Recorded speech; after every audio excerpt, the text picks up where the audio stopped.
আমি একটু বাস্তবতা দেখাই। হ্যাঁ, বাস্তবতাটা এতটাই কঠিন যে দেখলেই বুঝতে পারবেন।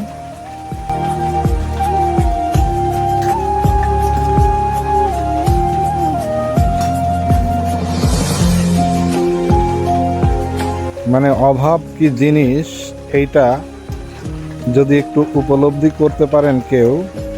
মুরব্বী, এদিকে আসেন, এদিকে আসেন। ওইদিকে একটু ঘোরেন তো, ওইদিকে একটু ঘোরেন। তার এই যে প্যান্টটাও কিন্তু ছিঁড়া। হ্যাঁ, তো মানে এইরকম মানুষ ঘোরেন ঘোরেন, এইদিকে ঘোরেন। এইরকম অভাবী মানুষ আছে বললে আমার মনে হয় না। ঠিক আছে, তো যাই হোক, এদের ঘরটা করা হচ্ছে, তো এদের মুখের দিকে চেয়ে হলেও আমরা যেন উপরের কাজটা করতে পারি, সেই সহযোগিতা আপনাদের কাছে আমি চাচ্ছি। আমি একটু বাস্তবতা তুলে ধরলাম আপনাদের কাছে, কঠিন বাস্তবতা। তার পরনের প্যান্টটাও ছিঁড়া, মানে প্যান্টটার কালার দেখলেই বুঝতে পারবেন। মানে ক্যামেরায় তো অনেক পরিষ্কার দেখা যাচ্ছে, কিন্তু বাস্তবে তেমনটা না। তো এই আর ওনারা এখন এই যে রান্না করছে, এখানে এই জায়গায় হচ্ছে রান্না করছে, দেখেছেন। আর রমজান মাসে কাপড়টা খালারে দিয়ে দেওয়া হয়েছিল। হ্যাঁ, এখানে খালা, এই কষ্ট, এই কষ্ট তো আসলে মানুষের দেখে কেমনে সহ্য হয় বুঝি না। আপনাদের যে কষ্ট, এর ভিতরে হচ্ছে রান্না হচ্ছে।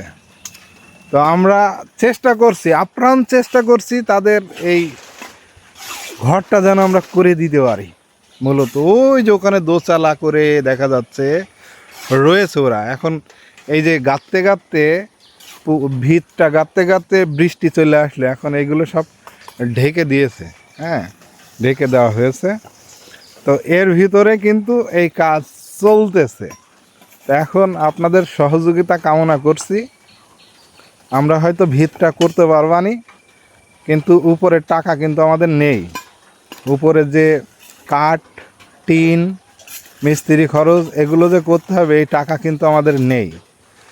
তাই আপনাদের সহযোগিতা কামনা করছি। অন্তত এই রকম অসহায় মানুষের মুখের দিকে চেয়ে হলেও একটু যোগাযোগ করবেন, আমরা যেন ওনাদের একটা সুন্দর ঘর উপহার দিতে পারি।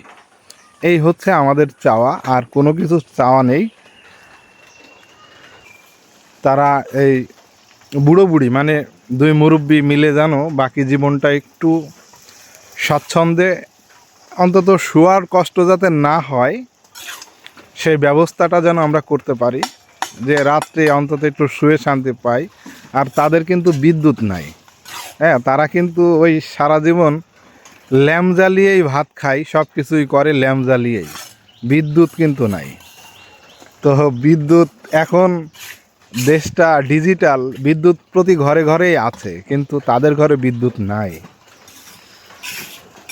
তাই এই দুঃখ দুর্দশা আপনাদের মাঝে তুলে ধরার চেষ্টা করলাম।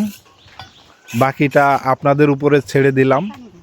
আপনারা একটু সহযোগিতার হাত বাড়িয়ে দিবেন, তাদের পাশে একটু থাকবেন, তাদের দুঃখ দুর্দশাগুলো যেন আমরা একটু লাঘব করতে পারি, সেই কামনাই আমরা সবসময় করছি। ভিডিওটা একটু বেশি বেশি শেয়ার করেন, যাতে কোনো এক ভালো মানুষের চোখে পড়ে আর সে যেন তাদের পাশে এসে দাঁড়ায়। ভিডিওটি শেষ করলাম। সবাই ভালো থাকবেন, সুস্থ থাকবেন। আসসালামু আলাইকুম।